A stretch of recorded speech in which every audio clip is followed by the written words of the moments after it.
دي أنواع لازم توقّفي معاها، هي دي بقى بجد خُدي بعضِك واجري وانفدي بجلدِك أنتِ وولادِك. زي إيه الأنواع ديّة؟ زي النوع اللي هو النوع الظاهر، أنتِ كده بتجري وتهربي، ما بتكمّليش معاه. النوع الخفي الخبيث أو الخفي من الدرجة التالتة. النوع الخفي من الدرجة الأولى أو اللي هو طيفه خفيف أو الدرجة التانية اللي هو طيفه متوسط، دول ممكن التعايش معاهم. أمّا الدرجة التالتة اللي هو الخبيث أو السايكوباتي أو ثالوث الظلام، ده ما ينفعش إنِّك أنتِ تكمّلي معاه.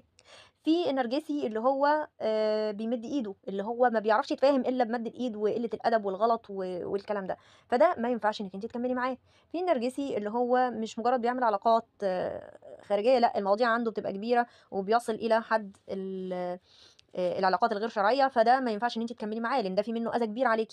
فأنتِ شرعًا من حقِّك إن أنتِ في حالات الأذى ديّة إنِّك توقّفي الأذى دوّة عن نَفْسِك، تدفعي الضَر ده عن نَفْسِك بإنِّك أنتِ تبعدي عنّه وتسيبيه وتوقّفي العلاقة ديّة نهائي وتاخدي بعضِك